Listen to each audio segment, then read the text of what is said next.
Good morning, ladies and gentlemen, and welcome back to day 2 of the Resources and Energy Symposium. Just to let you know, for those of you that have been so good to get here on time, the reason we're running a little bit late, we have just a little technical issue at the back of the room, which the boys are trying madly to resolve at the moment. So bear with us. A couple of just housekeeping issues this morning. A couple of mobile phones went off yesterday. In the interest of courtesy for your speakers this morning, could you please make sure they're either turned to silent or turned off?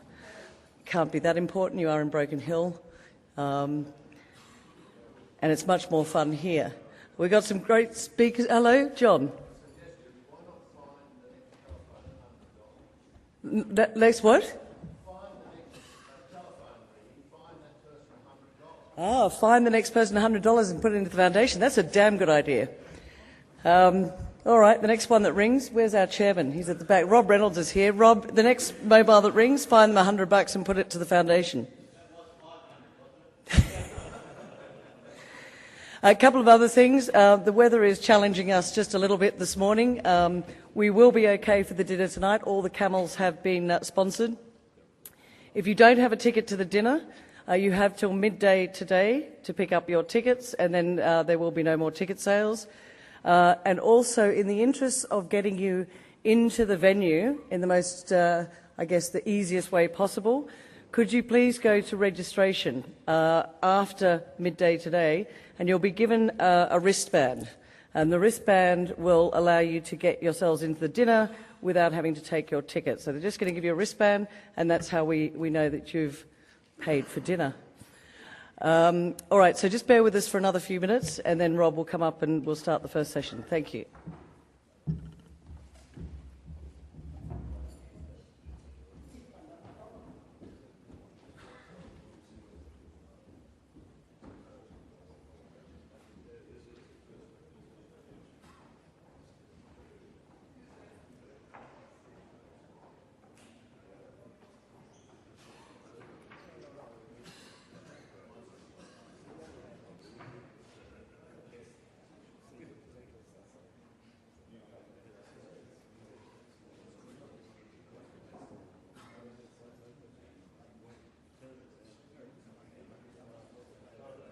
Hear me?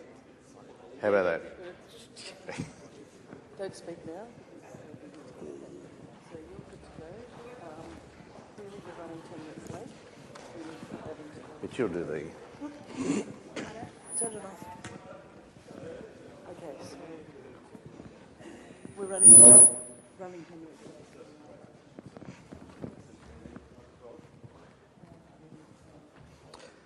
What a pity. We're not going to listen to John Horan.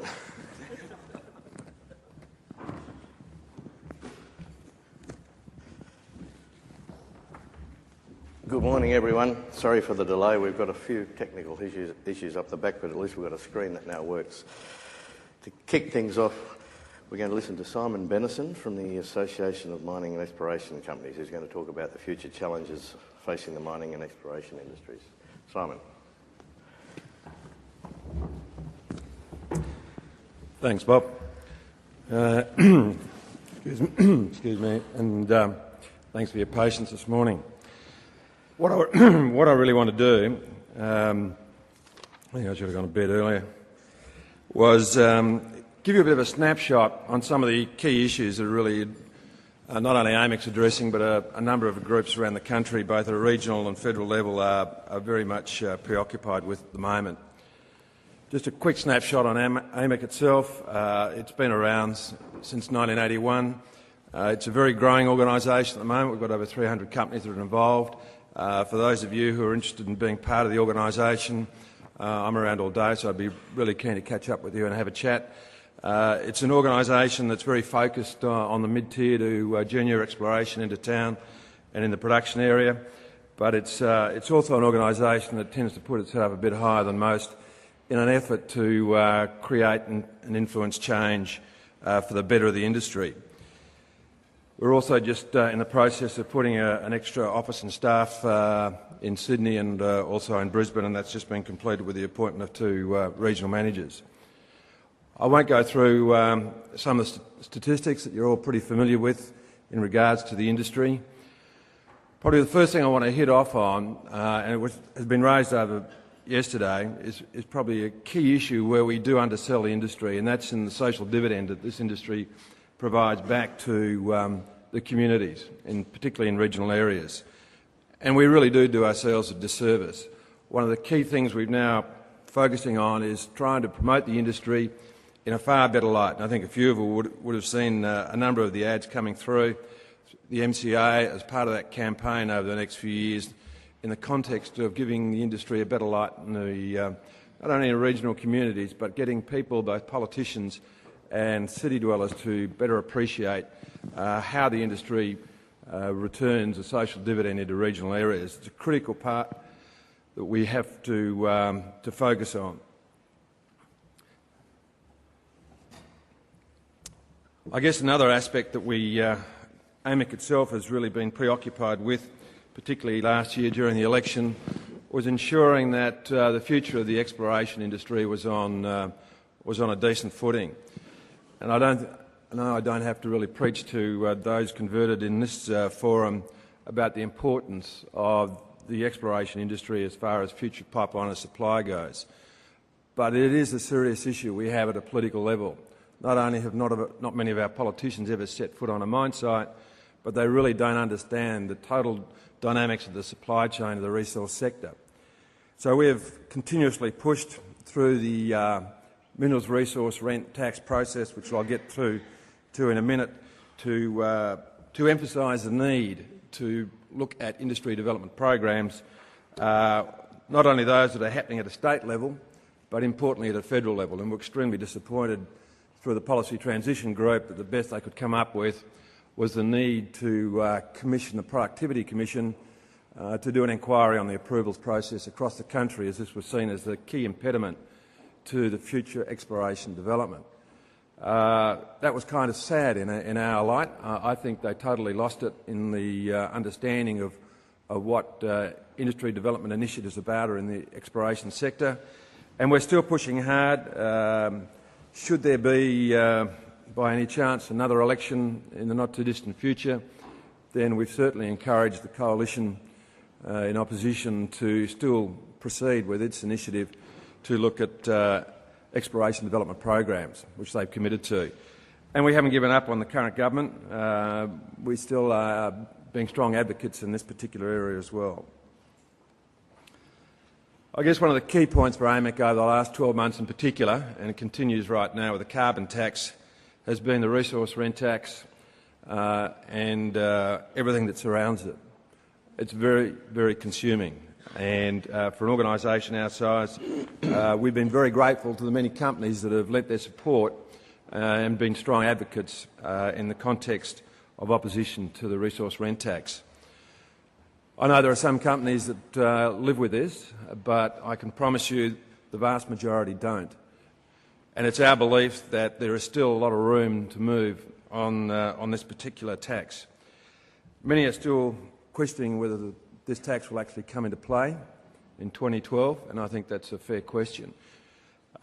We ourselves are still committed in trying to create enormous change through the current committee process. There is an implementation committee and there is also an ATO administration committee.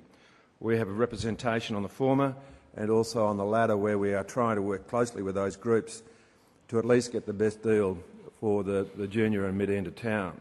We still are concerned with the thresholds that have been introduced and the safe harbour approach that's been taken by the PTG in the context of the 50 mil threshold transitioning up to 100 mil, but we still think there's an enormous amount of room to at least make this tax livable. So it's a bit of a watch this space. I can just assure you there's still plenty happening in this area, particularly with a number of the independent politicians who are lending their ear to having an understanding of what's going on in this space, because I can promise you most of the politicians do not understand the tax application itself, let alone its design. And that's a serious concern for industry when the makers of this tax, who are struggling right now to get the exposure draft legislation out, as well as with the ATO, all the administrative procedures that are going to surround the design and application of this tax, it's still very much up in the air as to how all that's going to fall on the ground and be workable for industry. Suffice to say, there's going to be a massive administrative burden for a number of companies. I think Ian Smith very succinctly covered off on the carbon tax yesterday, so I won't go into it into much detail. But AMIC very much supports Ian's position that he presented yesterday. We are certainly behind the 8 ball in regards to the carbon tax being defeated in the context of passing through Parliament. Obviously, in the second half of this year, it's intended to get the legislation through. No coincidence that it's intended to happen before the MRRT goes through too. And there is no doubt an enormous amount of groundswell out there amongst other industries, manufacturing, retail, you name it, who are very much opposed to the carbon tax. Suffice to say, there's a lot of discussion going on right now between our organisations as to what the strategy will be in the future. But it's a watch this space. I can promise you that this is far, far from a done deal with industry organisations like AMIC, and I encourage you to get involved in this space as much as possible. We certainly are going to continue to oppose it. As much as we align with the European model, we still think this is a seriously flawed tax in the context of application to the resource sector, let alone all the issues surrounding the international competitiveness. We've been involved with the Senate Select Committee on Tax with Matthias Cormann's group, and we still get very much involved with a number of advisory groups, with the Coalition and others in the context of advice on this tax. So all I can say is continue to watch this space. For those of you who don't know, there are a whole suite of taxation issues on the table at the federal level at the moment. Probably one of the biggest concerns we've got at the moment, the Greens are pushing hard to get the diesel rebate dumped, just in case you didn't know and you haven't watched the press, and this would be a disaster for the resource sector. So, it is our agenda to make sure that the diesel rebate stays in place and that the government or the coalition doesn't have any policy intentions to change otherwise. I won't dwell on the royalties. Suffice to say, we're in that space trying to argue some approachable strategies for magnetite, uranium and so forth at the moment, particularly in WA. I think the situation with the MRRT and the crediting of royalties, there's probably more separation there than people understand. Even if the MRRT didn't get up, obviously the royalty structure, particularly with the iron ore fines, etc., would still apply. And I won't get into that debate, but it's a very time-consuming and occupying space at the moment, and I think most state government, territory governments are looking at the future situation with royalties. We've been involved with the Commonwealth Grants Commission. A lot of people don't understand when you do royalty concessions, one of the things the Commonwealth Grants Commission is looking at the moment is what that means in the context of the flow of wealth back to the states, obviously in the context of the GST. It's a complicated formula, but when we argue for concessions on royalties, in some instances we're actually arguing for a decline in the return of GST back to the states. So what we're trying to do is, through this review currently with the Commonwealth Grants Commission, is look at the structure and the formula that's used to calculate these returns as it relates to certain taxes such as royalties.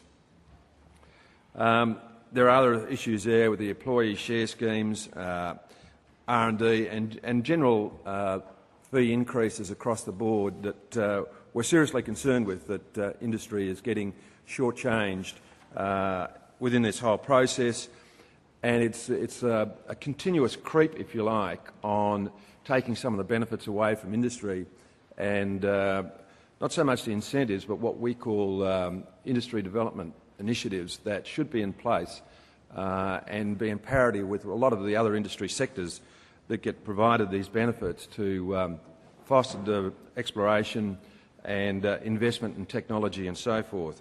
And some of those incentives, if you like, are being taken away from industry or certainly worn down over time. So we're trying to arrest that whole process. Just quickly on exploration and development, there is no question, as I mentioned earlier, we're still pursuing the exploration tax credit, as we did leading up to the election last year. And I think there is enough evidence around, and we've got some very strong advocates. I talked to Chris Cairns, and we've been doing it with John Ronsky and Shoto and so forth, who have been strong advocates for the whole exploration scene. And there is enough, as I say, evidence that indicates Australia's decline. When you look at that graph there, it indicates we were 21% in 1996 of international spend, and that's now reduced down to 12% in 2010. Very indicative of the situation we're facing at the moment. And that's further reflected with the metres drilled and the total expenditure. This again is reflective of where exploration is heading at the moment and reinforces our approach to keep on educating government as to just where all this is going in the future. And you just can't blame this on the approvals process across this country. No question that's a contributing factor, but it's not the factor. And again, we're just trying to work very closely as an advocate for industry in trying to get this turned around. One other thing that we track, and I don't want to try and spend time interpreting these histograms, but this effectively, one of the key things we watch, and we've been doing over the last couple of years in particular, is tracking the flow of capital. It's a good indicator. It's one that we've watched in the context of the RSPT and MRRT and the flow of capital offshore. No doubt you probably would have seen it 3 months of last year after the RSPT was announced, up to 85% on a monthly cycle was heading offshore in raised capital. Whether that was brown or green, it wasn't differentiated, but the fact of the matter was there was a clearly identified sovereign risk within Australia, and a lot of people saw the benefit in taking advantage of the situation and heading offshore and developing projects in other countries. I guess just I want to snapshot some of our policies concerned. No question land access is a key issue, and this is really across all states.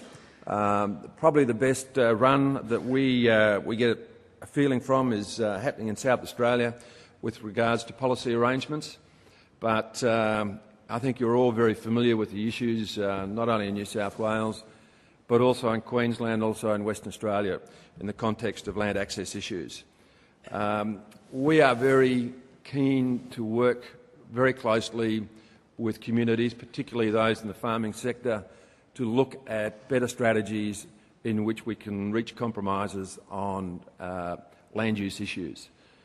And the industry has to do itself a service here and really improve its ability to compromise and negotiate positions with a lot of landholders. We've been working through templates on compensation agreements. It's not easy, and I don't think there's hardly a compensation agreement that's consistent across from company to company. So trying to get a generic template won't be the solution, but it'll at least provide guidance as to what we think is fair and reasonable. And a lot of companies are providing input to this at the moment, and we're particularly working it through our Queensland office. But there is a lot to be invested in this area. It's no different to our investment in the community regions.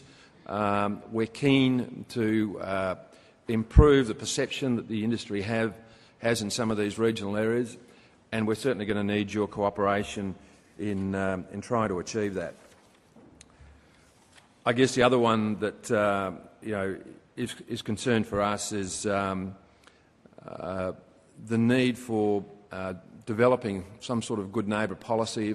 For those of you who have been in that space for some time and feel like they've got it right, would really appreciate you sharing any policy arrangements with us and allowing those to flow out through industry and be part of our promotion campaign in that region. Just snapshotting some of the regulatory concerns at the moment. There's no question governments are in need of serious help from industry in making sure they get their processes right. And I know we shouldn't feel like we've got to invest in this area ourselves directly with the government, but there is no question that a number of government agencies are over-bureaucratic in the way they're approaching this, don't have the right culture in the context of understanding industry and what public service is really all about. and certainly needs to be far more transparent in their processes. So I implore you to get very much involved in driving government to change. We're doing that ourselves through a number of policy initiatives, through forums that are engaging government agencies and decision makers to get them to understand what industry processes are all about and how it impacts on capital raising and future development of mines. It's a real uphill battle, but if we don't make a very strong change in government attitude, then a number of states in particular are going to have a struggle to improve the approvals process as it stands at the moment. And just one slide that I'd just like to share with you. This is coming out of the Environmental Protection Authority in Western Australia. This is indicative of where the approvals process is heading. And this is the EPA's train wreck. Now, it effectively shows you the size. There's the number of pages that are put in an EIS leading from 1975 to where we are today. So we've effectively gone from what used to be a 20-page document to over 1,000 pages that now makes up an EIS. So I wonder why this whole process is coming to a grinding halt and that it takes months, if not years, to get approvals across the line. This is indicative of what we're up against. So gone are the days of looking at a project on a risk assessment basis.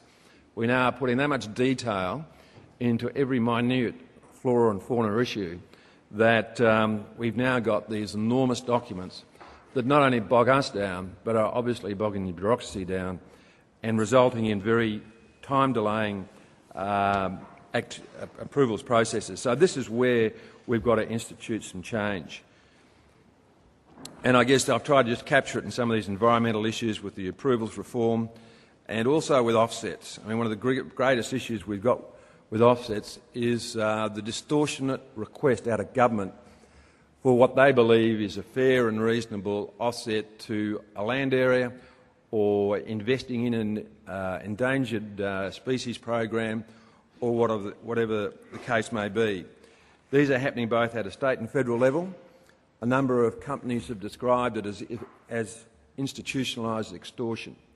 Now that might sound a bit severe, but we're putting together a whole suite of case studies in the offsets regime, and I can tell you what companies have been requested to do in the context of offsets, which often have nothing to do with the species, have nothing to do with the conservation values in that area, are mind-boggling. And we would very much encourage companies to come to us and share their experiences in offsets. We're trying to get a lot more transparency in what's going on in this space and get the government to get realistic in the context of offsets. Indigenous affairs, look, I won't dwell on that. I think most people are very experienced in this area and are very familiar with that space. A lot has to be done, and we're working hard in putting together, again, principles and guidelines that will meet industry needs.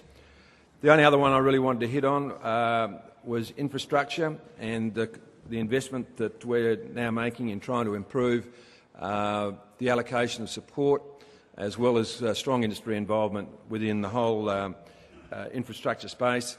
It's a critical one, and we're very conscious of what's needed and required. So, look, any of these issues, please feed into us. We'd be very keen to hear from you, and thanks very much for your attention this morning.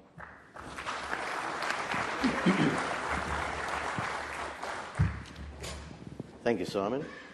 Now we're going to hear from Mark Gell, who is the principal of Gell Southern, who's going to talk about navigating the minefields, the political and regulatory outlook for Australia's resource sector. Mark. Thank you. It's interesting talking about DAs. It's also hitting the suburban property area in Sydney. I had to have someone collect all the scats off my property, send them down to Melbourne to be analysed to get my property approved for development. When the scats came back, they found out that they were my dog's scats. But anyway, it's the way the process is going. Fundamentally, what I'm going to cover off today is navigating the current landscape that's developing out there. We're entering a period what I call the clash of property rights. Industry is currently under assault. There's rapid growth in mining, gas and petroleum sectors in recent years. And interesting to look at the exploration data. The perception out there is that there's this massive mining boom and it is driving the economy, but they tend to be obviously much larger mines sitting over in Western Australia. So from a public perception, mining's fundamentally taking over in inverted commas. You've got people who are raising actions. It's local media, NGOs, prominent industries, for example, wine, horse breeding industries up in the Upper Hunter have been jumping up and down. You're getting the resident action groups becoming more and more prominent. Lock the Gate's a good example of that. There's pressure on state and federal governments to do something as the clamour increases. There's a debate on need for more regulation of mining and gas sectors. And it only takes one organisation to do the wrong thing and you end up with a whole pile of regulations that then applies to everyone else. Food security, water management, property rights, health concerns, carbon tax, etc., are all becoming focus of various issues.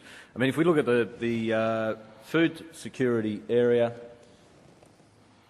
there's claims that mining exploration poses a major threat to Australia's current and future food supply. I mean, if you look at a couple of facts, New South Wales, for example, mining footprint's 0.1% of land area, agricultural land use comprises 76% and forestry 3.6%.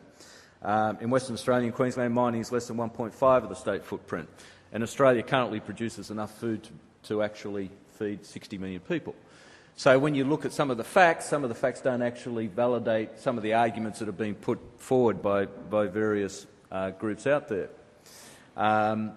Landowners, there's an argument that landowners have no rights when it comes to mining and exploration, especially in New South Wales. Again, that's not correct. In all states, the landowner's consent is required by law to access their land. It's part of the procedure, and they can negotiate access terms. Landowners generally have extensive rights to veto the granting of mining leases and negotiate compensation for any damage. They can also refuse to sell their properties to mining companies. So there is, in fact, a lot of processes that landowners have already in the system should they want to actually hold up or get special concessions for any particular mine. You hear this thing that more regulation is needed, and our view that there's not more regulation is needed. The inability of state governments to communicate and explain their current approval and compliance process is a major deficiency and fundamentally has undermined public confidence in the system. In New South Wales, there are currently 570 pieces of legislation, regulations, guidelines, codes of practice that regulate the mining industry. The approvals process is already rigorous. Major mining proposals have been rejected. And projects will be modified significantly during the assessment process in response to the various issues that are raised. So we already have a cumbersome, timely process whereby the public can actually input in terms of mining outcomes.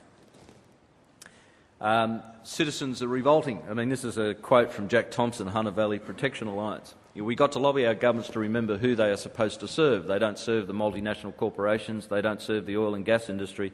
They serve us, the people. We, the people, have the obligation to make sure that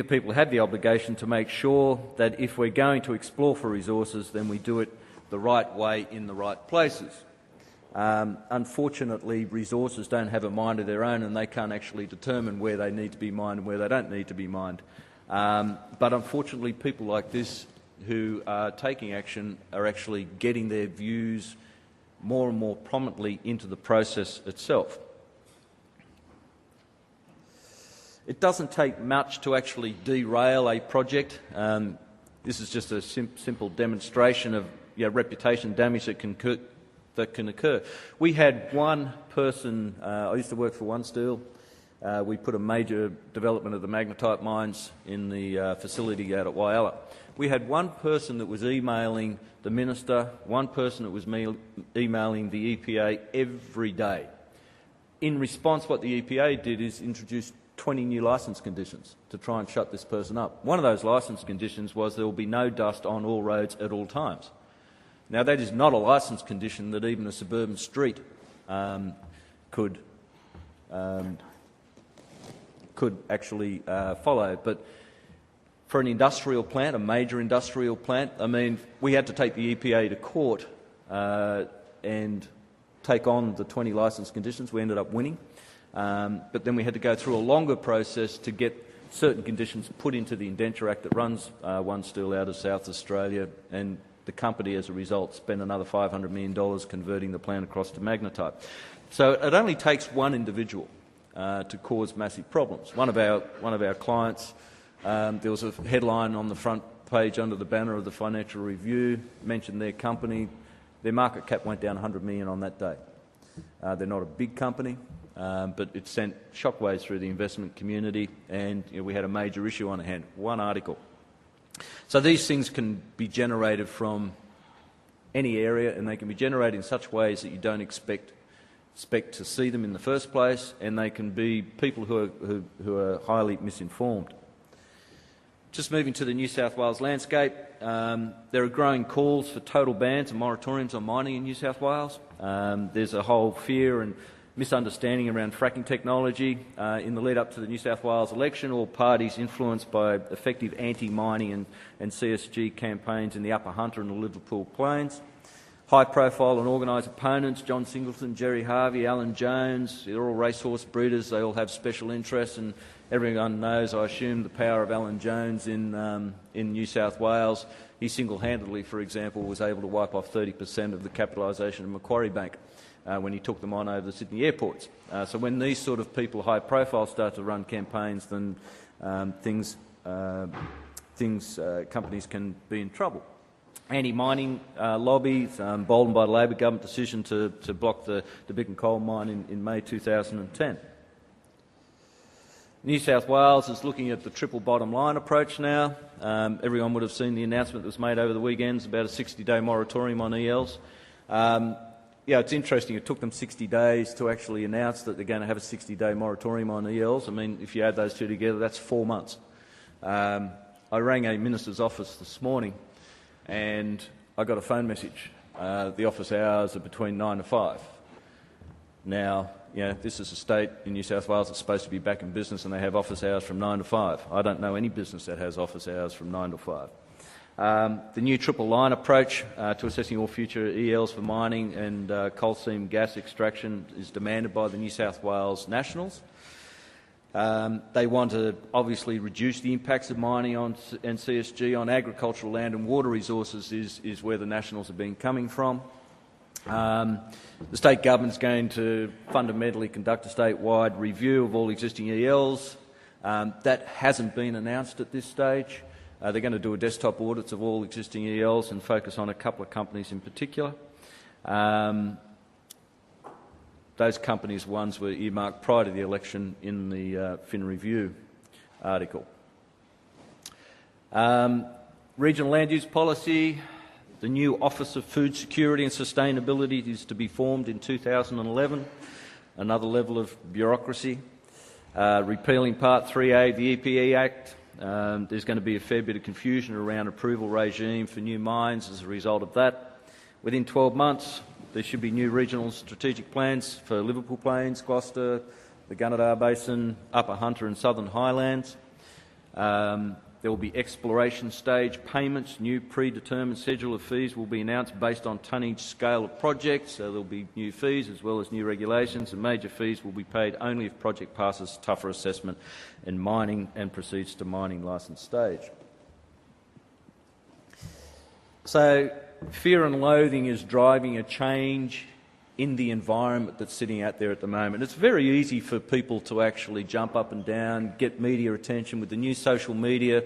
There's another client's got a mine located. There's one blogger that puts up a whole pile of information that is not factual on the blog, but that blog is actually having some influence in terms of people in the department reading that blog and then asking a whole pile of questions.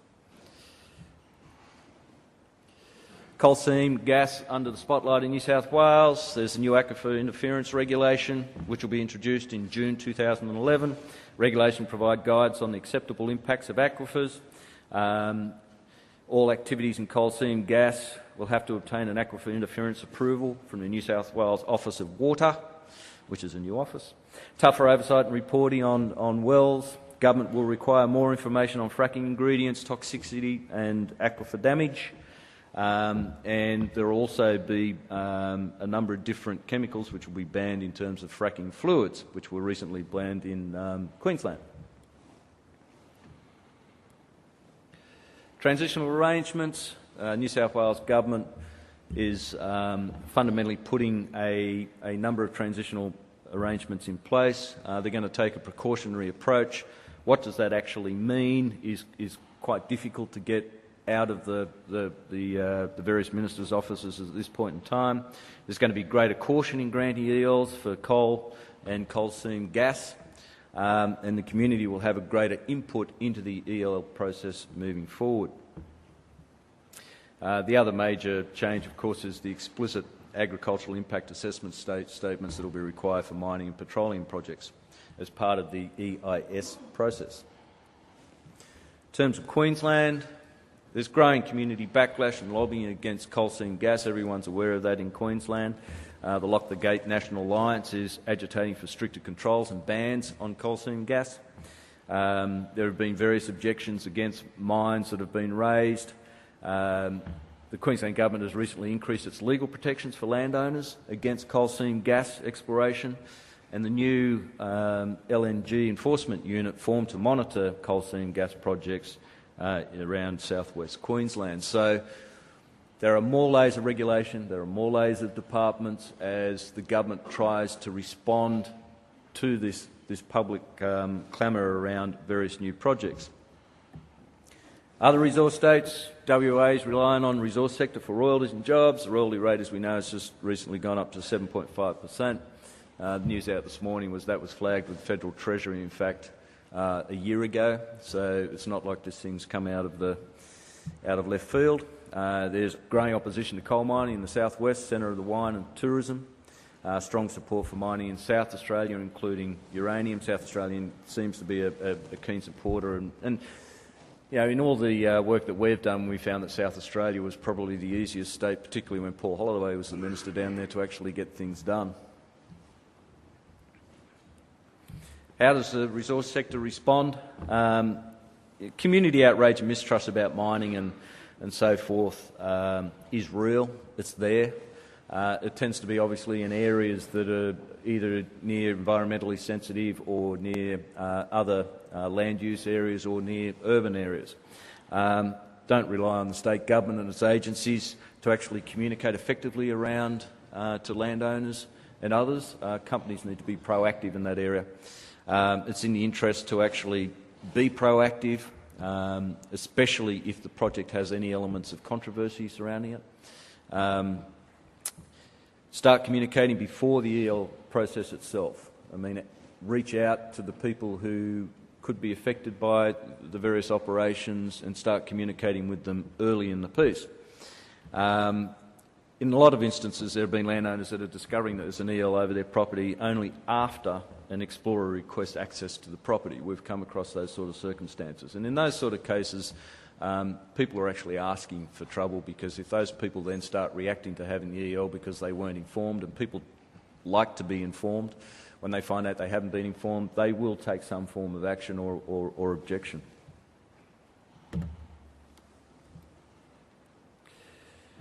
In New South Wales, there's a new political paradigm with the Liberal Nationals. We're not exactly sure what that political paradigm looks like at this stage.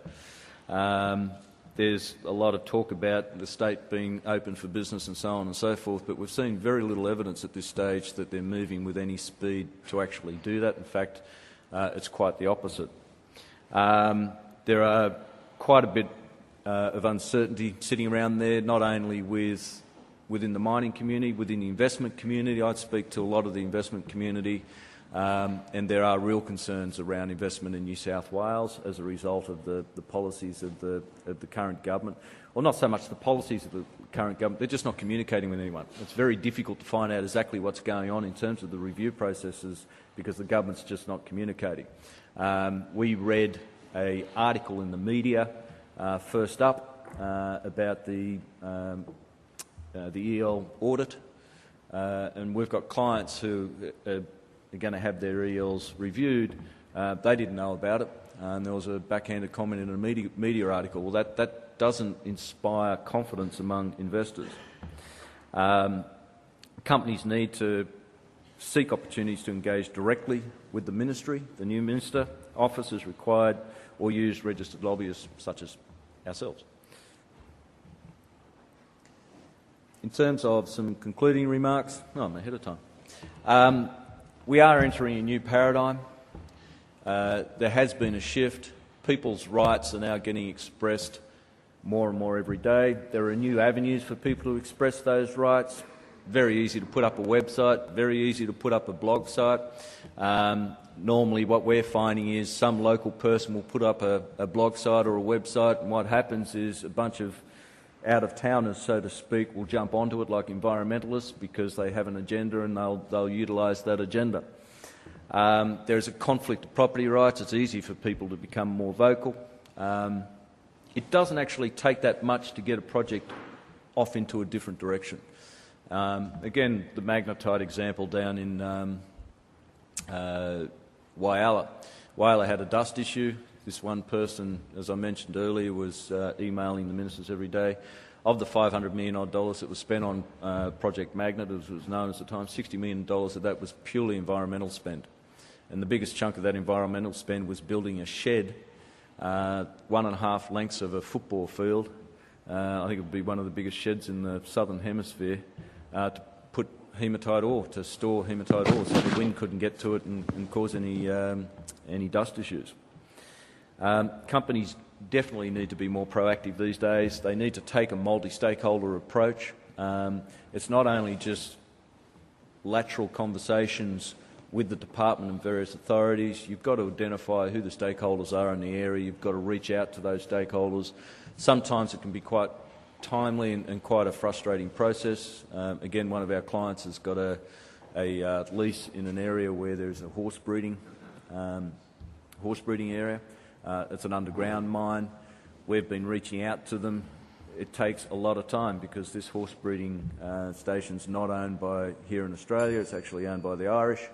So any correspondence we send has to go to over to Ireland before we get any responses and so on and so forth. But if we don't take that procedure and they turn around at some stage and say they have a problem with the mine, then it would be very easy for them to actually take the whole project off the rails. So understand the community, understand the political landscape, understand who you need to talk to, get to know who's in the Minister's office as well as who's in the bureaucracy. You have to understand both those levels of the political process. Again, with the Project Magnet exercise in South Australia, we had to get a piece of legislation through the Parliament, so we had to deal not only with the bureaucracy, but we had to deal at the political level as well. Thank you very much for your time.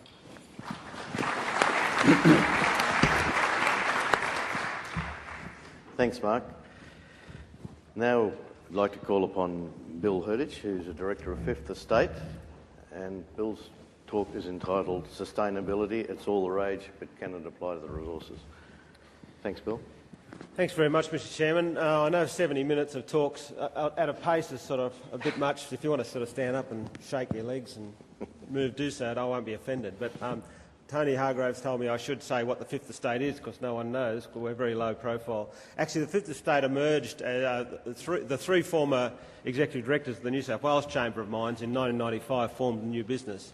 And we were all running the Chamber of Mines then, which was along the lines of Simon's organisation, AMEC, in New South Wales. We were quite small, we were quite targeted, we were lean, and we achieved a lot in the 80s and 90s. And some of the luminaries obviously were part of the Broken Hill set. We had Vince Gorsey, we had Brian Davis, we had Paul Edwards was around the traps. We had we had a lot of people who knew the business and were involved and engaged, as Mark has just said, with the issues of the day. We were very strongly advocating for a prosperous New South Wales mining sector, and in a way we were quite successful, but we need to keep ahead of the times. What I want to do is start with my conclusions, though, because we need to know where we're heading. I've got three conclusions, basically. They are that the current mineral wealth of Australia has not come by accident. People in the past have caught a vision and have committed funds. They've had smart thinking and hard slog to deliver world-class producing mines. They were committed to sustainability before the word became fashionable.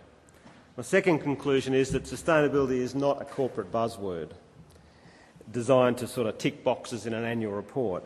It's all about the core operating rationale and profitability of an enterprise throughout the full mining cycle. And my third conclusion is that while New South Wales does sadly lag behind the national mineral exploration ranks and mine development stakes at the moment, a concerted industry-driven strategy with CEOs and all the mining sector involved, as we've heard already, we can breathe new life and regain the momentum for New South Wales. I believe that's entirely possible and desirable. But I want to just take you back a little bit to the early 1990s to sort of learn a little bit from history, because we can learn a lot from history. We always look forward and we always slit our wrists about what's coming, but we don't look back and say, where do we come from and what do we learn from it? So back to those 1990s, which seems like yesterday, but it's 22 years ago. The New South Wales Chamber of Mines at that time was witnessing the fruit of many years of investigation into mineral deposits and geological styles. And the fruit, of course, was major new mines, and they're still there today, many of them. And a whole new mineral provinces were identified and firmed up throughout eastern Australia. You know the ones I'm talking about. Well, of course, in the north there was a Century deposit discovered in 1990, but based on the previous 40-plus years of thinking, modelling, drilling and spending. There's obviously Cadia Hill ore body, which we were involved as a business once we set up in getting approved, discovered in 1992, but again after 2 decades of thinking, modelling, drilling and spending and hard slog. The North Parks, obviously before it. Here the mining commenced on that porphyry copper deposit in 1993, but only after nearly 30 years of work leading to discovery of that massive ore body in the late 1970s.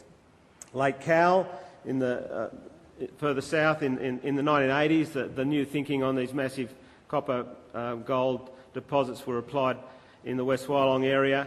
And I was talking to Frank Zatnich last night at the function, who's the general manager of Broken Hill. He was at Blandshire at the time, and we worked very solidly with him to turn around that mine after Bob Carr announced on 60 Minutes that it would never be approved. We had the issues then, but it's now, as you know, producing something like, Barrick have got it now producing something like 300,000 ounces of gold each year. And there were many, many more that I could talk about. We've done it before, we can do it in the future. But throughout the decades of this hard slog, the boards of the then mining majors, Western Mining Corp, CRO, BHP North, Newcrest, we heard from yesterday, it was a long list back then of Australian majors.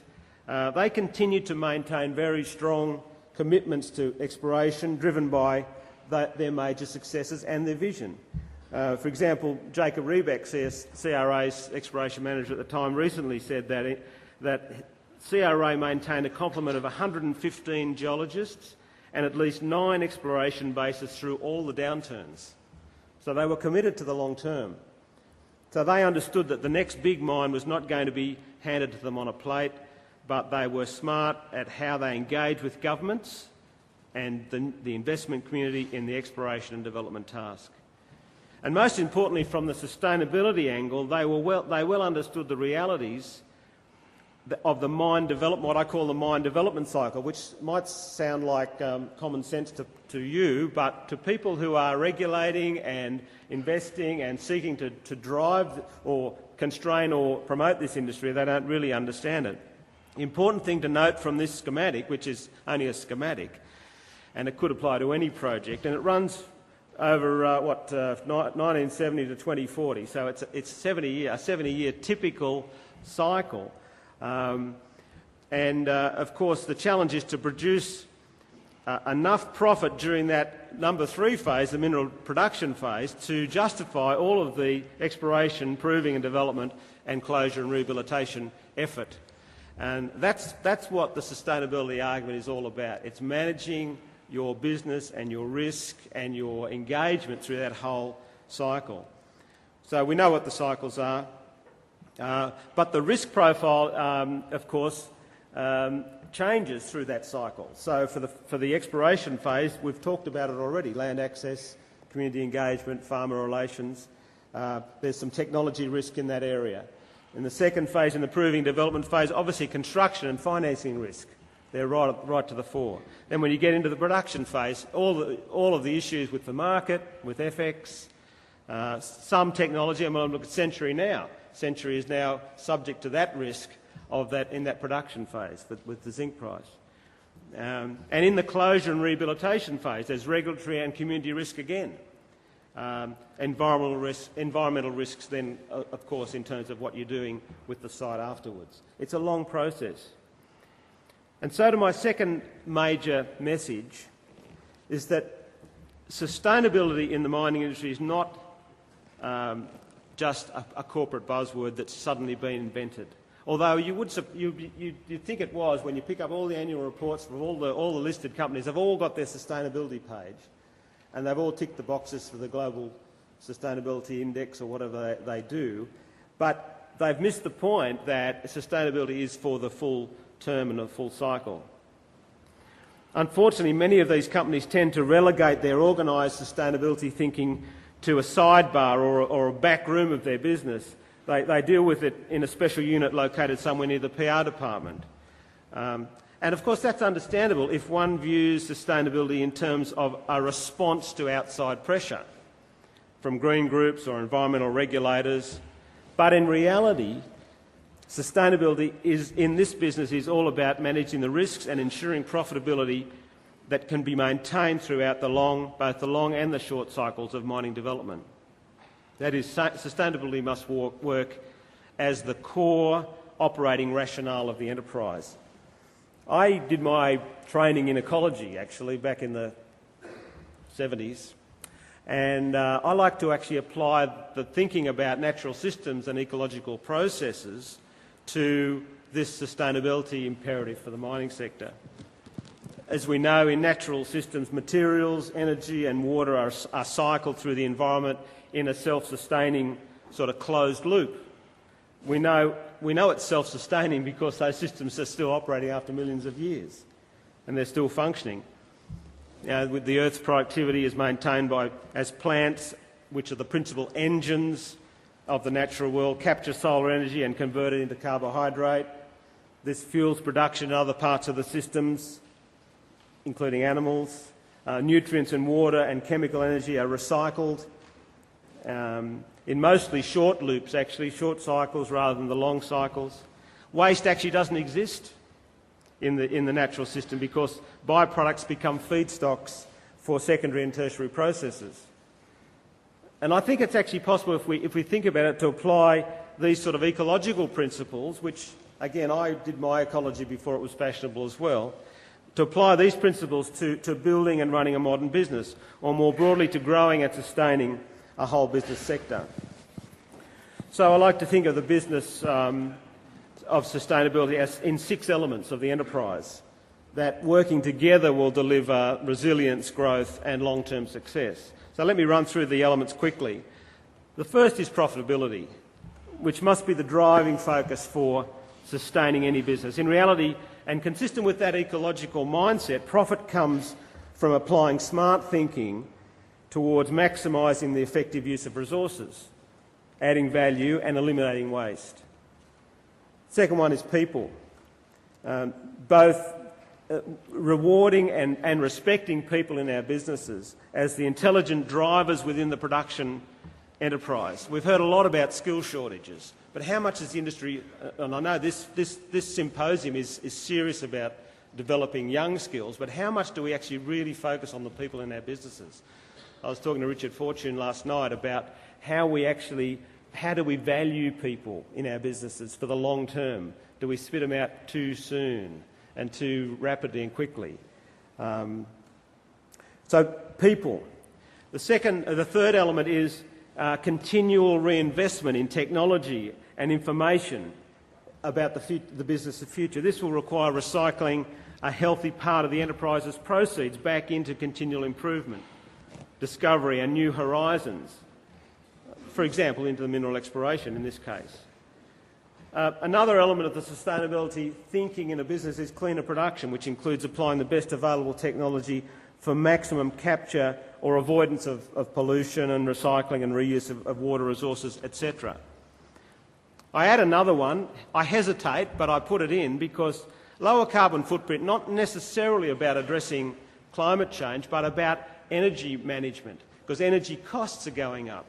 And a lower carbon footprint thinking in a business mobilises people to think about their own performance, their own behaviour. And finally, keeping a strategic eye on the medium and long-term horizon while focusing on the immediate business. Not working in the business so much not working on the business so much that you don't see the long vision. And of course, all these elements must be driven and held together by corporate leadership and commitment from the very top of the business, not some sidebar, not some box-ticking exercise to satisfy critics or keep them at bay. Now, some companies actually get this. Some don't, but that's the elegance of a competitive business environment. Those who get the sustainability paradigm will actually succeed and are succeeding. You heard from Newcrest yesterday. But that's individual companies. What about the sector as a whole? How do we actually ensure a sustainable mining sector? How do we regain New South Wales as a leading mining area or jurisdiction in this country? And I don't want to get into the debate about west or east or, interstate competition. That's not the issue. There's a lot of opportunity here that is actually going begging at the moment. And New South Wales is currently lagging, as we know, behind states like WA in the national mineral exploration and mine development stakes. So is it possible to breathe new life into the mining sector here?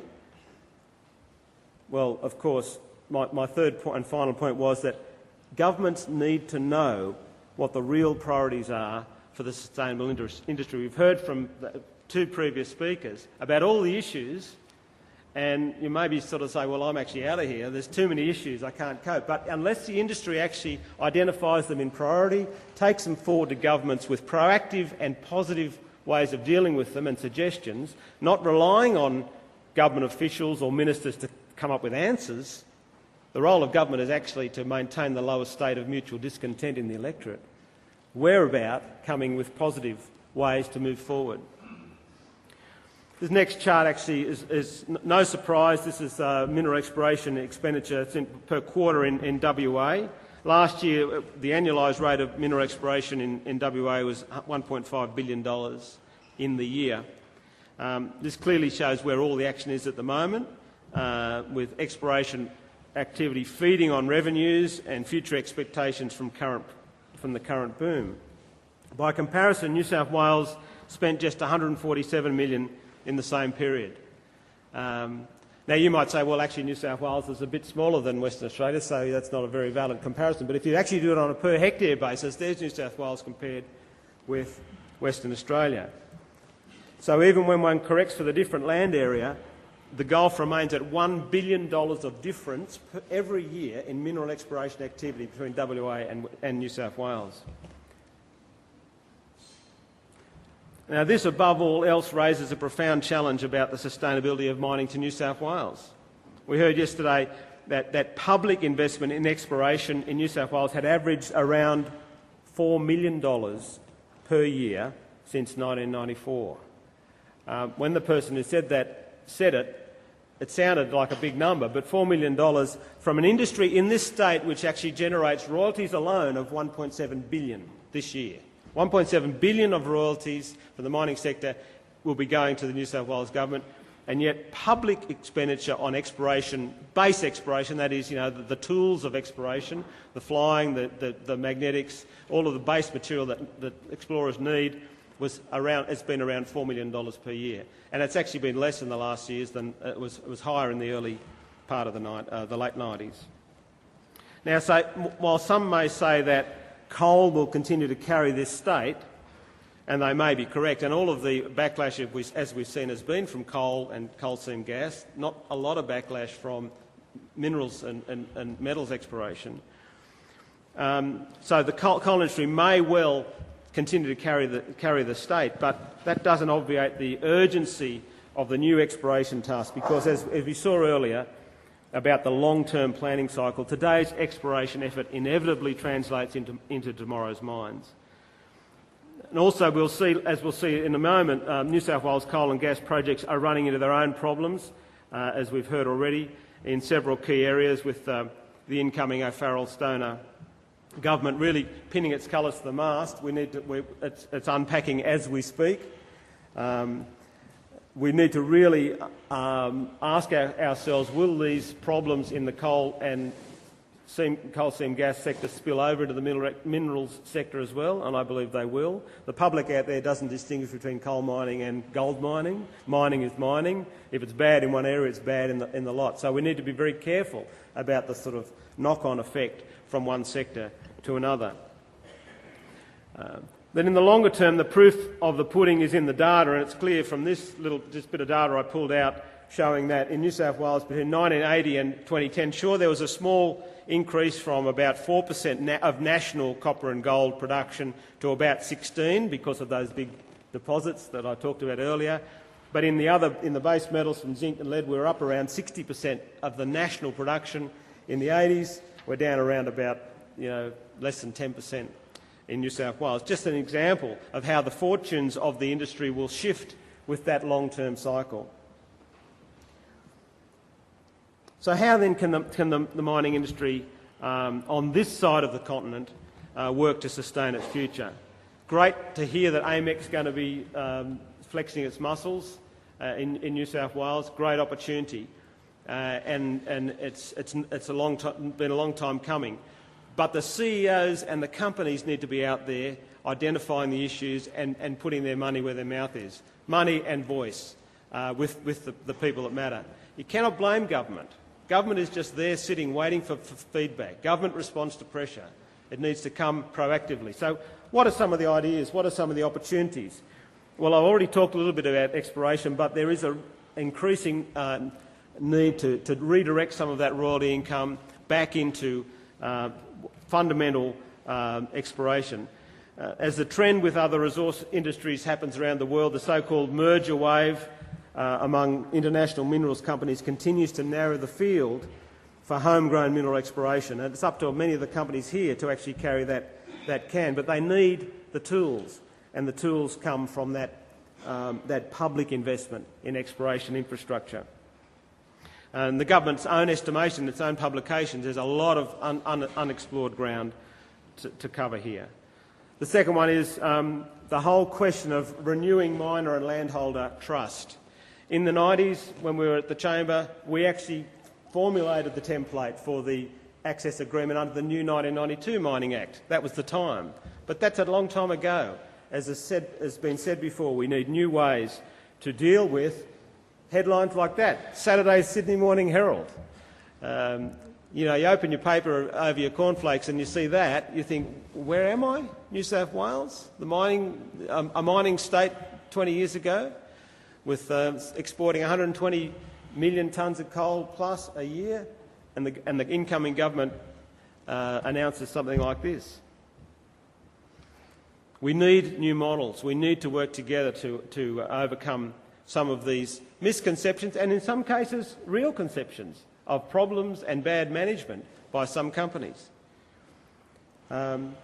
We need to, infrastructure has been talked about again, we need to reinvest in regional infrastructure and services. And there's a strong case for some sort of hypothecation of income and profitability back into the regions. Very difficult when you're talking to central treasuries. They hate the word. But we need to actually work on ways to do that and make a case for it a jobs and investment case. We need to continue to grow our own skilled professionals. As much as I love people from other countries, importing engineers and technocrats from other continents is a very expensive business. You've got to import them when they're mid-career. You've got to bring their families. It's high risk, high cost. If we can start growing our own and developing our own skill base again here, which again, as I've mentioned, Kerry's initiative and Bob and the team have got a great initiative here, and you need to be getting behind that. The tax issues are profound and long and hard, but we need to actually work effectively and productively with willing listeners in the Parliament and the bureaucracy to develop new arrangements. I mean, the whole share deductibility flow-through arrangement's been talked about a lot. That's one example that could do with a concerted advocacy campaign from groups like this. I raise these just as examples to emphasise the fact that ultimately the sustainability of the minerals exploration and mining industry is dependent on the passion, energy and organised action of the current industry players to secure the right conditions in this state for a profitable minerals sector. So I just want to, just in closing, just go through those three conclusions again. Australia's current world-class mines have not come by accident. They are due to the vision and commitment, smart thinking and hard slog of the last generation of miners who were committed to sustainability before the word became fashionable. And sustainability in the mining industry is not just a corporate buzzword designed to tick boxes. It's all about the core operating rationale and profitability of an enterprise throughout the full mine cycle. And finally, the New South Wales minerals industry can regain some of its past momentum if today's key companies, including the host of energetic junior explorers and miners, advocate strongly with governments to provide the policies, the infrastructure and the tools for their investment success. Thank you.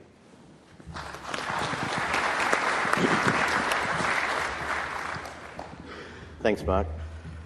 Now we're going to hear some company presentations, starting off with Terry Callis, who's going to tell us all about Petrotherm. Thanks, Terry.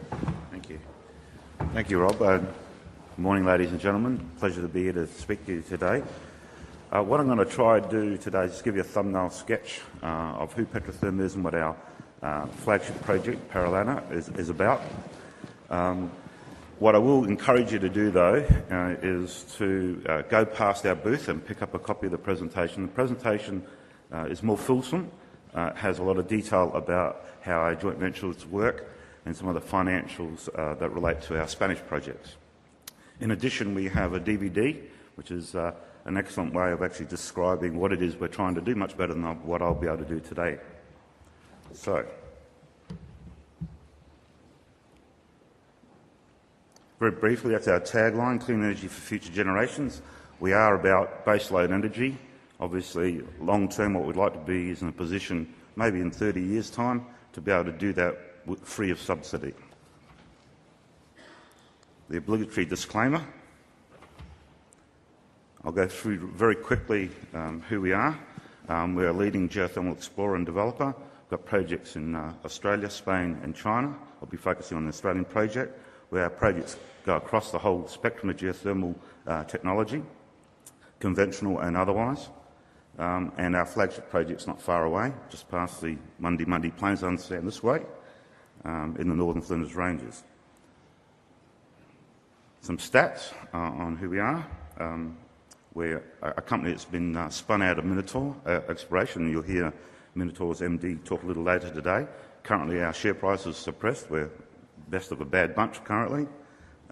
Small market cap, a couple of $1 million in the bank, but importantly, a substantial number of very, very strong and loyal shareholders, so 3,500 shareholders, two largest shareholders of Minotaur Exploration and Australian Ethical Investments.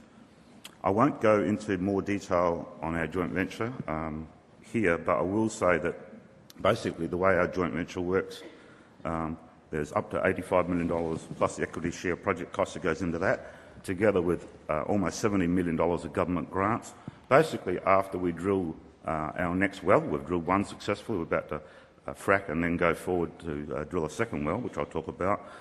If you combine the way our joint venture works, we're effectively free carried after we can prove the concept and demonstrate flows between those two wells.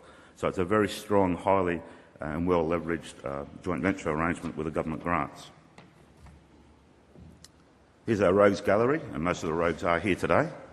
The point of this slide really is that we have a very well experienced, well balanced board, but importantly, the set of skills and capabilities from below ground all the way to market to do what we're trying to do. Obviously, we want to combine that with our joint venture partners, which I'll touch on in a moment. Our business model, very typical of a junior explorer. Not all projects work. You need a portfolio of projects, and we do. We explore for conventional projects and engineered geothermal systems or hot rock projects. And what we're looking for is where the geology and the markets are favourable to come up with a clear economic proposition. And importantly, to introduce joint venture partners with a common interest, the right skills, capabilities, risk appetite and funding, and we have three. Here in Australia, with our Paralana project, we have Beach Energy and True Energy. If you track True Energy back, they're China Light and Power. They have a huge footprint across the Asia-Pacific. And in Spain, we have Enel, the second largest listed utility in Europe, and which itself has 700 megawatts of working geothermal. Very quickly, the two projects I'm going to talk about, and I won't dwell on the Tenerife one too much, but Paralana I'll be focusing on today. Next step for that project is to create the reservoir, and then we'll follow that through with drilling a deep well. As I said, it's excellently leveraged. Our Tenerife project, it's conventional geothermal, so it's not a technology risk like we have here in Australia.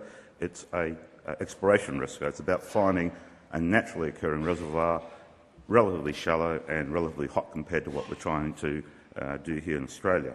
There are huge opportunities for us there. We have a lot of interest being shown by other companies in addition to Enel, and the way our arrangements work, they're after 50-50 exploration going forward. For Enel to earn their equity, they must drill the next deep well, which is an $11 million Australian cost. As I say, I'll stop there. There is more detail in the presentation that we have at the booth, if you're interested to look at our Spanish projects. What I'd like to do now is talk a bit about Paralana. If you can read that as you go across from left to right, you'll see there's Arcarula, Mount Painter, there's some naturally occurring hot springs, so there's evidence that there is some hot activity happening there. The Beverley Uranium Mine, who represent our willing customer to take our power, only 10 kilometres away. Move across further right, you'll see the Paralana 2 drill site. And we've completed the well down to 4 kilometres and been able to get a temperature 190 degrees. And basically travelling across there, going basically south, you'll see the Moomba Adelaide pipeline is not very far from us. And our tenements cover an area with a potential heat resource capable of supporting not just hundreds of megawatts, but potentially thousands of megawatts of development. And put it in perspective, South Australia has about 3,500 megawatts of capacity, and we're talking about an area that could easily supply that in time in terms of its potential. What is it we're actually doing? We call this a heat exchanger with an insulator. If you look at the pink area, that is granite, and the granites are very easy to find, they're very extensive, and the heat that we're looking to extract is from the radiogenic heat from uranium, thorium and potassium. That blue well we've drilled, it's an injector well. We're about to frack across towards where that red well will be, so the producer well, and once we've done it, we'll actually drill that red well. The idea is that we're looking for an optimisation process of depth, temperature, and the ability to create flow. The most, I suppose, uncertain and the riskiest component of what we're doing here is achieving sufficient flow. And of the geothermal companies, we have the most conservative target for flow that's been announced publicly. So that's the concept, relatively simple to say, not so easy to do, but we're working on that. What have we done? Said we've drilled that well, we've got the temperature, we've just gone through an injectivity test, which is quite successful. We can actually track it with an array where we create seismic events and measured events propagating out to about 300 metres. We're about to go through the next step where we're going to do a main frac. That first injectivity test was a 2-hour pushing water under pressure to create these fractures. This next test we're going to do as part of the reservoir creation process is to inject water for somewhere between 3 and 5 days, and our target is to see those fractures propagate out to at least 500 metres. So you can see we're pretty quietly confident and we'll be fine. Our commercial proposition, and I think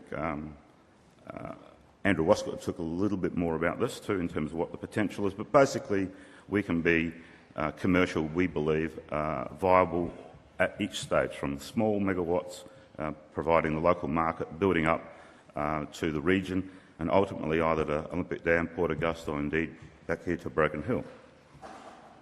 So we've done some economic assessments and we'll have a look at that, and we think we can do that at each stage of development. Where to with the project?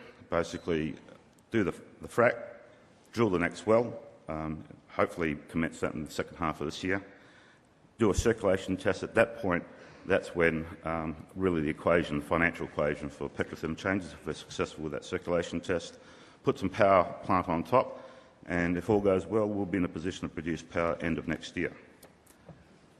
Lastly, I just wanted to leave those thoughts with you. This is why we think we're a standout in the geothermal space in Australia.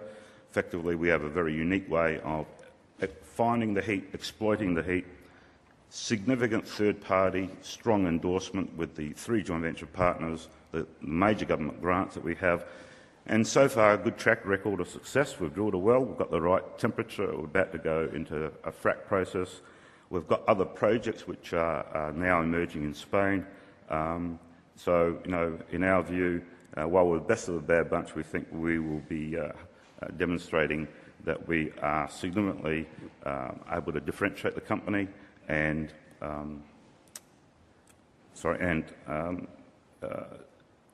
look forward to this coming year, where we expect to be drilling again here and, of course, in Spain. Thank you.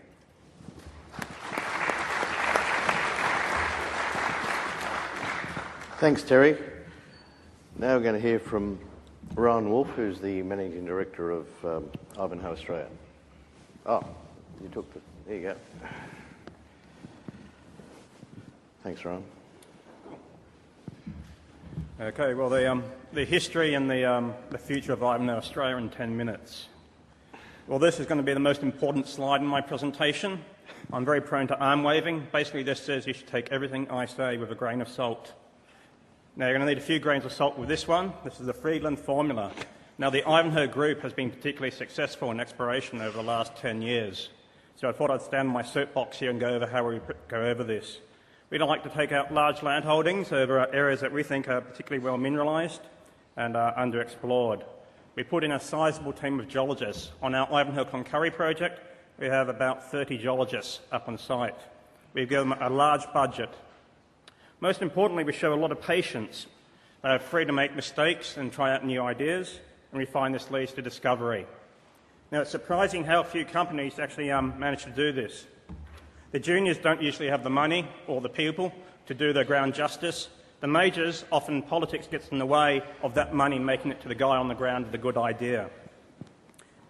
Now, a project I'm very familiar with, Oyu Tolgoi in Mongolia, over 3 billion tonnes, 33 million ounces of gold and 31 million tonnes of contained copper.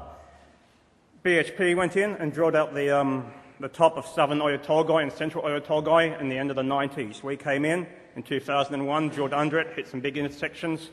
We found Hugo in the end of 2002. That took us another few years to drill out. We found Heruga a few years later after that, so about 10 years of exploration. Now, the key thing to pick out here is that we discovered Hugo Drummond with hole 270. And I can tell you, between hole 1 and hole 270, there was a hell of a lot of dud holes and wrong turns, and it could have been very easy to walk away and say, oh, no, it's too small. People think you discover deposits like this. You don't. You make them. And to make them, you need an investment in time, a big budget, and a lot of perseverance. Now, What has Oyu Tolgoi got to do with Ivanhoe Australia? Well, we were a victim of our success. In 2007, the engineers, the lawyers, the accountants were moving into Oyu Tolgoi, so the exploration team got told to move on and do our job somewhere else. So we moved down to Cloncurry. Now, the Cloncurry district certainly meets our criteria of a richly endowed mineral province. It is one of the most mineralised pieces of Australia's crust. It contains some of the largest alteration systems found anywhere in the world. Our tenements here have 12 mines on them and well over 270 prospects. Now, this just outlines a little strip map you'll see in many of my slides. Just pointing out, to give you a sense of scale, that strip map is 120 kilometres long and 30 kilometres wide. Contains about half our area there. Now, what have we done over the last 4 years since arriving? Well, we've been on a discovery binge. In 2008, we hit Merlin, the world's highest grade molyrhenium deposit. Before that, we were busy turning the Swan Mount Elliott system into one of the largest copper-gold systems discovered in Australia. At the moment, we're very busy with the Stara line. Stara contains some of the most gold-rich ICGs found anywhere in the world. Now, Merlin, 6.7 million tonnes at 1% moly. I find Australian audiences don't really understand moly grades. I'll put it into terms you understand. 1% moly is equivalent to 9 to 10% copper, or it's the equivalent of 6 to 7 million tonnes at half an ounce per tonne. The technical term is it's a nice little earner. Now, as a geologist, the interesting thing out of Merlin is it's simply one lens of a much bigger system, the Mount Dore system. We're chasing Mount Dore. We drilled out over 60 million tonnes of chalcocite and copper oxide. It's heap leachable. It's got 90% recovery. We're finishing a scoping study on that at the moment. Then we hit a polymetallic zone full of lead, zinc, silver and gold. We're chasing that when we hit Merlin. Now, our drilling of the polymetallic zone has been put off while we drilled out the resource at Merlin, so this system is still open. We still haven't followed it down plunge or further along and chased it along. I'm sure the Mount Dore Merlin system has a few more surprises for us. Now, when people talk about high grade, how high grade is our high grade? Well, this is Little Wizard. That's 46% moly. Now, what's interesting about that is that moly, the mineral, contains about 60% weight percent molybdenum, the metal. So you cannot put any more moly into the ground than what we've got at Merlin. You compare this to the ore zones you find in most moly mines, where if you can see some moly with your hand lens, you're in the ore zone. Now, what good is rhenium? Well, rhenium is an extremely rare metal and it's a strategic metal. It has one unique property. It is always ductile. It will never fracture from its absolute zero up to its melting point, the third highest melting point of any element. This makes it ideal for aerospace alloys. It's used in turbines. It makes turbines spin faster, means less emissions. All modern planes coming out nowadays need 25 kilos of rhenium for every turbine. Now, the thing is, global rhenium production is only 50 tonnes. Everyone wants to use this. It's a great metal, but production is very much limited by supply. There's just not that much rhenium out there. Now, that's good for us because we're finding rhenium and moly everywhere. What's clear to us now is that we have a brand new molyrhenium province on our ground. Previous explorers focused on copper oxides. Very, very few assayed for moly. No one ever assayed for rhenium. And when they did assay, they assayed in the wrong spots. I'll just point at one of our deposits, Lanhams, which is up the very top of the map there, 50 kilometres away from Merlin. We're looking at 18 metres at 2% moly and 5 grams rhenium. We are defining an entire new belt here. This is every geologist's wet dream. Now, I repeat this. It's not a new prospect. It's not a new project. An entire new province of a strategic metal that's very rarely found anywhere else in the world. Now, before my projector thing broke down. Is that working? Thank you. We're busy turning the Mount Elliott Swan system into one of the most significant copper-gold discoveries in Australia. On the right there, you'll see Mount Elliott in blue. The historic mine had been mined 100 years ago and again in the 90s. Swan is in the middle of the picture. We chased the oxides down below that. We connected it up to a system which is 1.5 kilometres deep and 1 kilometre wide. Now, we pulled our drill rigs off Swan to go down to Merlin. We haven't been back, but the system is still completely open. There are other satellite prospects in around here which have not been drilled, which we believe connect to the Swan Mount Elliott system, so we expect it to grow. At the moment, it's sitting at around about 500 million tonnes. Now, that's great. It's great being a good explorer, but it means absolutely nothing if you're not shipping concentrate out the door. So how do we fix that problem?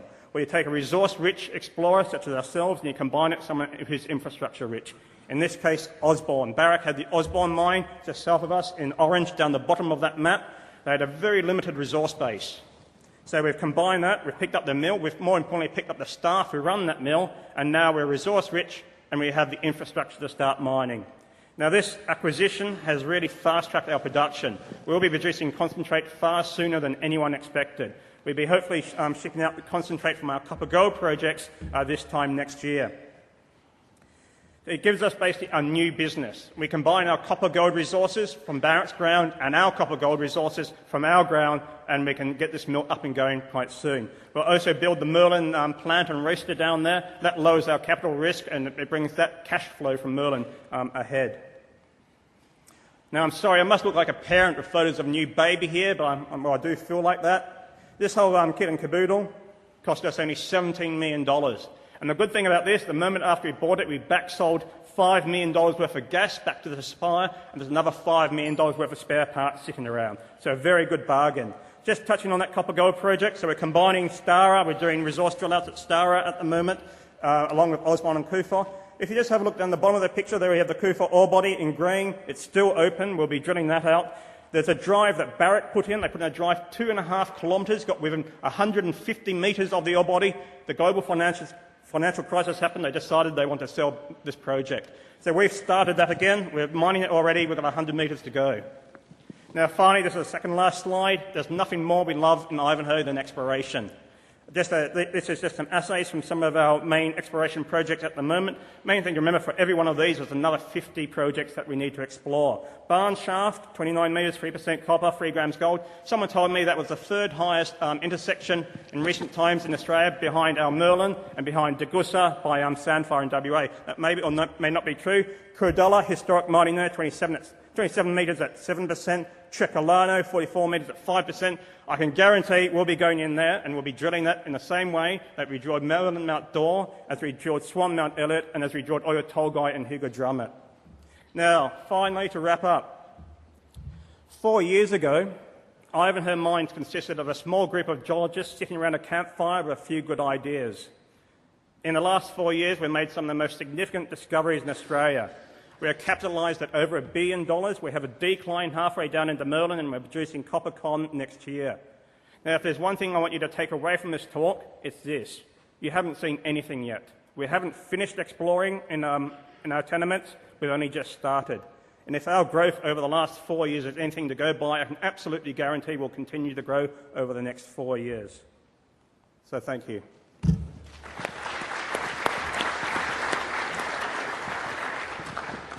Thanks, Rowan. Now we're going to hear from Father Time himself, John Horan, who's going to tell us all about Marengo mining. Thanks, Rob. Morning, ladies and gentlemen. I've got less than 10 minutes to tell you the highly successful Marengo Mining Limited story about our world-scale copper moly project in Papua New Guinea. And if you're not already a shareholder, I need to emphasise that it's time to get on board, jump on board pretty soon. The company is Marengo Mining Limited, ASX code MGO, and we're never too busy to see you boost our share price. You saw the disclaimer. Most of you people haven't seen these disclaimers, so we'll just leave it on there for a while. Middle of the moment, we've taken a position, and this is more like a a motherhood statement, that we believe that copper is going to shoot up, the demand and the price for copper will shoot up, that in the year 2033 China will consume about half the world's copper production, and India will be hot on its heels, and maybe a few others.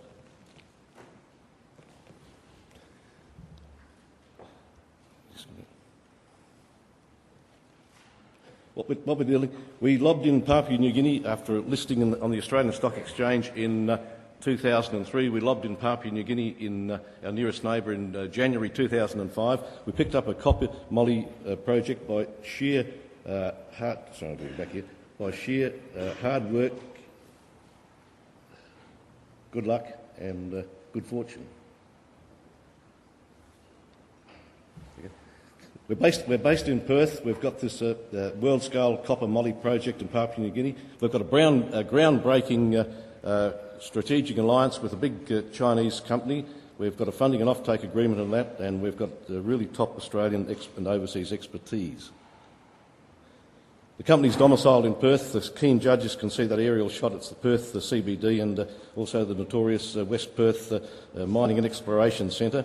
I live in Adelaide, but the company's based in Perth. As I said, we listed in 2003. We're focused entirely on our world-scale Yandara Copper Moly project. We've raised $133 million to date. 90% of that's been raised in Canada, and we do have access to a world-class group of people to help us with our development program. A little snapshot of on corporate-wise.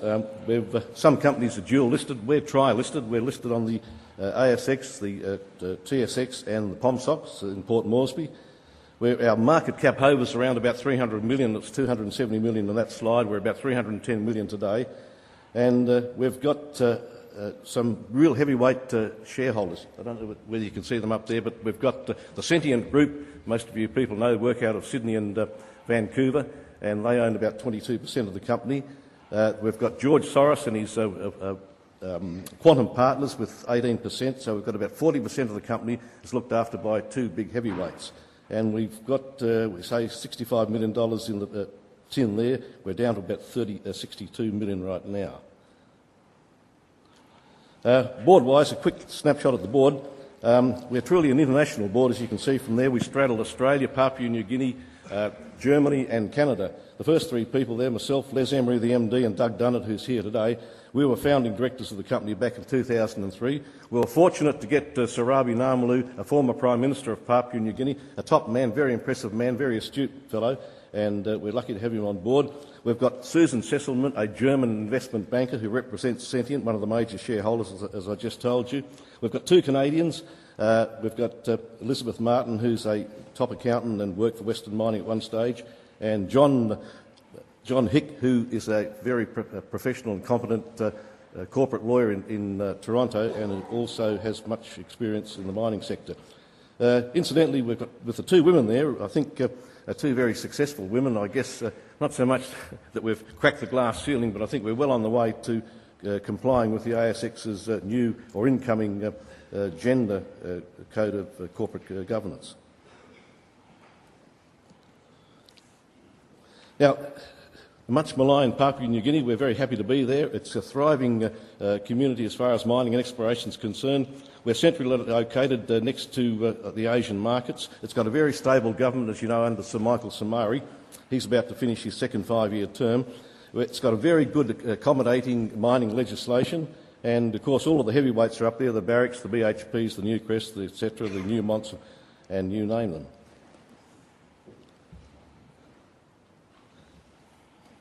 Now, as I said, it's one of the largest undeveloped copper resources in the Asia-Pacific region. We've got 6.5 billion pounds of copper, 204 million pounds of molybdenum, and gold, silver and rhenium.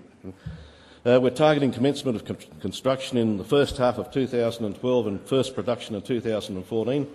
And we've got an engineering and procurement EPC contract I'll talk about shortly with a big Chinese company.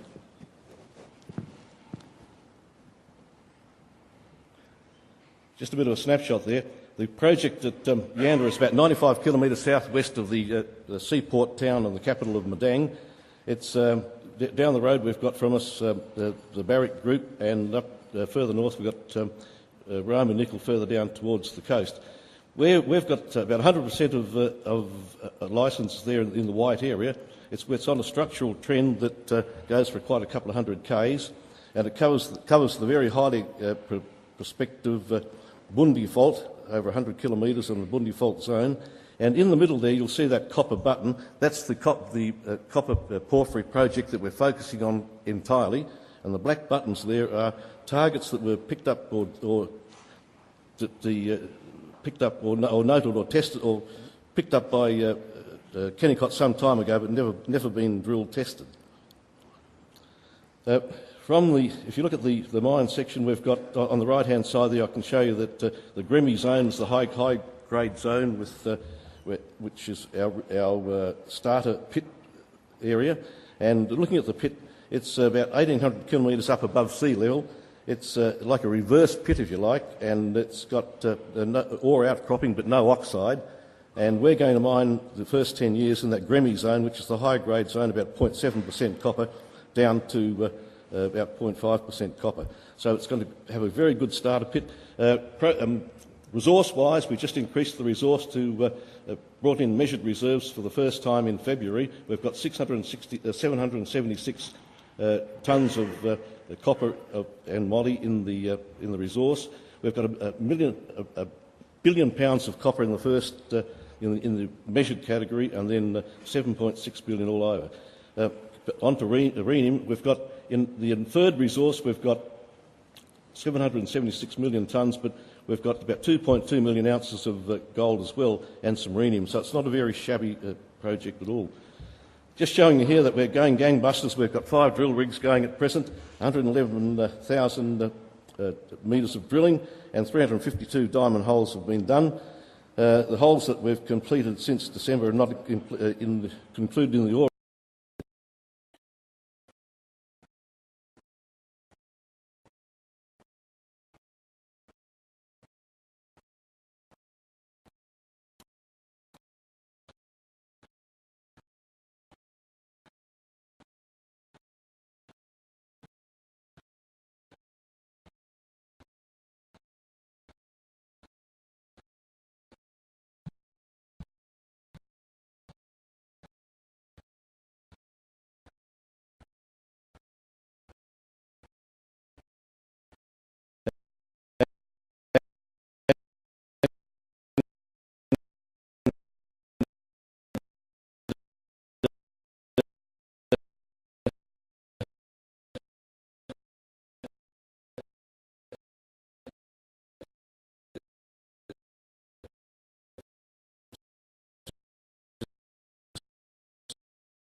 That set up in Yandera.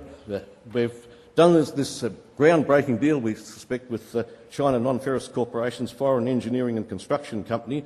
We're the principal contractor under a lump sum turnkey contract.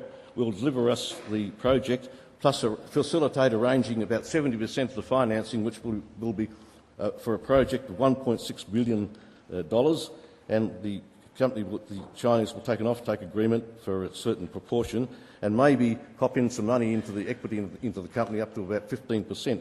It's a unique deal where they don't want control of the company. They want to just keep their project, their work going, and develop a big project.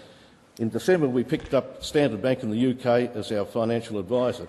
So that's a really neat thing where we borrow money from Chinese banks at good tenor and interest rates to pay a Chinese construction firm to deliver engineering, construction and services, and then we have the Standard Bank down the bottom to wrap up the package, and so everybody really knows what everybody else is doing.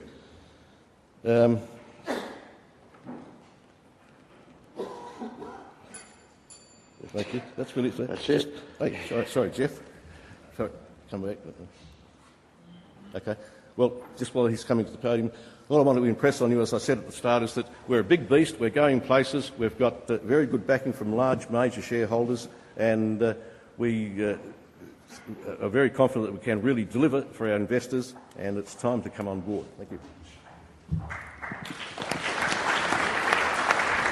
Thanks, John. To wrap up this morning's session before we break for morning tea, we have Jeff Stoltz, who's from Havilah.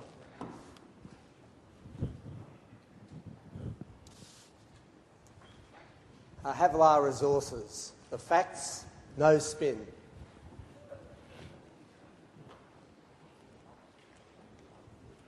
The usual disclaimer.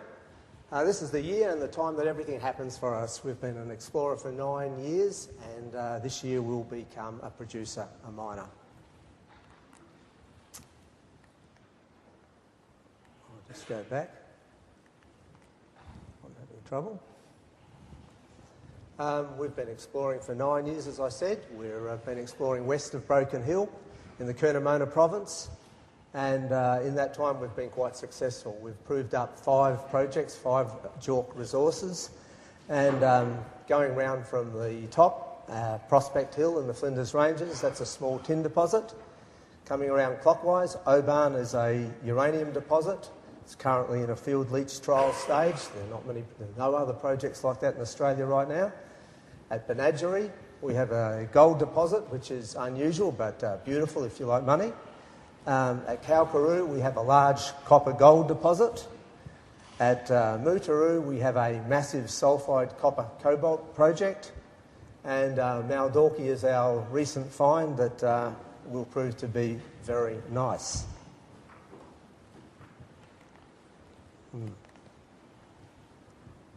We're a small explorer. Every dollar is valuable. We've spent only $16 million over the last 9 years from our investors. We have also been given from Glencore 17 million. So we've spent a little bit more than the 16 million, but the 16 million was good. And if you look at what have we done with that, we have $9 billion worth of resources of metals, mostly copper and gold. If you look at that in terms of an investor, if you put $1 into our company, we have generated $500 of in-ground value. Maldorki is a nice project. You'll get used to hearing about magnetite and iron ore west of Broken Hill, and we're another one of those. We've drilled out a project just this year. We call it Maldorki. It's only 26 kilometres from the railway. We think it has many advantages over the others. It's in terms of cover, 0 to, say, 20 metres. Depth, 150 metres. It's all very nice. We'll be putting out a JORC-compliant resource shortly. If I were to put one out today, I'd be using a cut-off value of 20% iron. Compare that with other people, and an average grade of above 27% iron. If you want to know more, come and see me privately.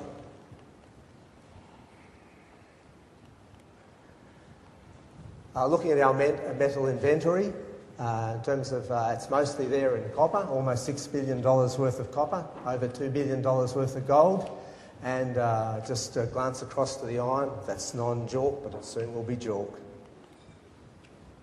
If you don't like dollar signs, you're probably a scientist and you probably like masses. So if we look at mass, just look up the top, the two significant ones are copper. We have 600,000 tonnes of copper in ground and over 1.3 million ounces of gold.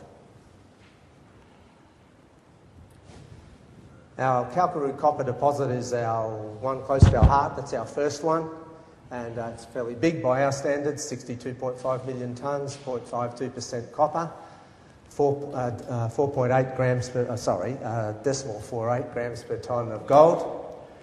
We like it because it's continuous over 2.5 kilometres. It's great for open pit.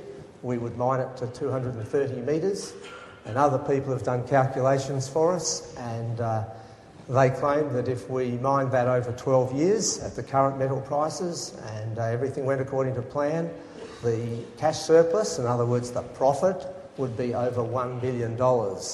Now, I point out we're just a small company that is under the radar. Our market cap is $41 million.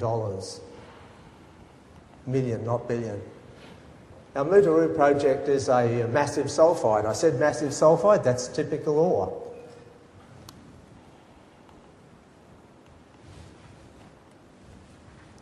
I like it because we can, it can be an open pit. It's close to the railway line again, this time 16 kilometres from the railway line. If we went for broke and said we're going to get most out of that deposit, the best way would be to roast it. And if one roasted it, which costs money, but if one roasted it, from each tonne of ore in that body, we would generate $400 worth of value by extracting the copper, cobalt, converting the sulphides or the sulphur in the sulphides to sulphuric acid, and selling off the residual iron. Our Portia Gold project is our favourite at this stage. We will bring it into production this year. We will be able to rip it out in 1 year, and we will be able to make $30 million. The ore is, why I say it's unusual, it's there as nuggets. They're fine nuggets. They go through to a bit over 4 millimetre in size, and that's typical of the material that's there. These nuggets are in a zone that's only about 10 metres thick. It's at the base of the tertiary. There is about 70 metres of cover, so it will cost us quite a bit of money because it's Nampa clay, so we can't have steep sides. But it's been calculated out. We're very happy, and it's something that we can do quite easily by ourselves. Once we've done Portia Gold, we'll just step forward to one that I haven't mentioned. We've got a lot of little small deposits, which it's about 11 million tonnes. That's a copper gold one, and we'll just step forward 300 metres from the Portia pit to the North Portia pit, because we'll have learnt a bit, and it's easy to just step forward 300 metres. We have other plans, but we have no time to tell you now. You say, well, what do you do if you've got all this and you've proven it up and you've got at least 5, well, now Dorky, it'll be 6 JORC resources that are all profitable, will all be profitable. Well, we're currently in financial negotiations, nice financial negotiations. That's why the director can't be here. He's currently involved in what we like to see happen, and so I've stepped in at the last moment. With our Kalkaroo copper area, because we've been drilling there for 9 years, and because we have our own rig and crew, we know the area very well. And so what happens now is we've gone back to exploration because we've got our resources, the finances coming along. So what do you do as an exploration company? You go back to exploring. For us, it's easy. We know the good horizons, so that's stratigraphically controlled and structurally controlled. Recently, by recently I mean the last 2 weeks, we've gone back to a cross-cutting structure. I'll get this high-tech pointer. And this is the South Dome at Kalkaroo, and our Kalkaroo deposit is this crescent here in yellow. And we typically can find the stratigraphic horizons in 2 holes. And we've just gone across to this cross-cutting structure on the North Dome, which we haven't drilled at all. And an intersection 2 weeks ago was nice. But how do we compare to other companies? How do we compare to other Australian copper hopefuls? And here I've got a graph which I think means a lot. And so the pink colour represents the copper value of companies that you know, ranging from, say, Rex Minerals to Havilah to Sandfire, Exco, Codeco, Hillgrove. And you see ours is rank average. I'm happy with that. But the black column is the market cap. Now, I had to change the scale on that because we wouldn't show. Our market cap is so low, $41 million. So I changed the scale on that to 10 times for all of the companies. But you see that black column alongside of Havilah is pitifully low. We are under the radar. If you look at it another way, if you take the resource value in ground from ASX reports, JORC compliant for those companies, and divide that by the market cap, and I'm using last week's figures from LME, Kitco, ASX and company reports, do a simple little comparison. You know that one company stands out. You see that Havilah stands out. The multiplier on the other companies on average is slightly under 20. Our multiplier is over 200. We are under the radar.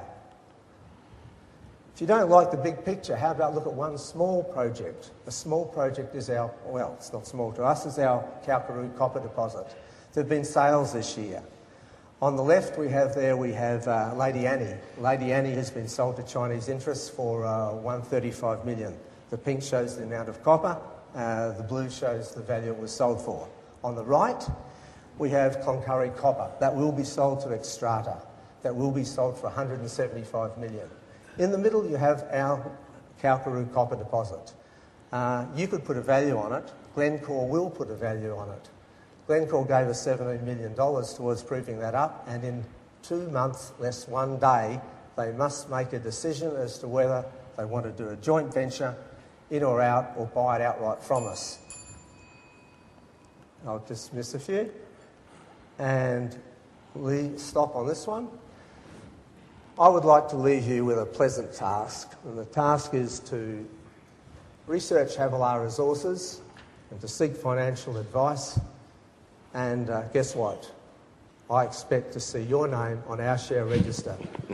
If you want to have a chat with me, I will be near. You'll pick up the Core Trade Company's booth, and I'm there. So come and have a chat with me. If you've got more than 25 million, come and have a serious chat. Thank you. Thanks, Jeff. Ladies and gentlemen, I'm sure you've enjoyed this morning's presenters, and would you please thank thank them for their presentation this morning. Thank you.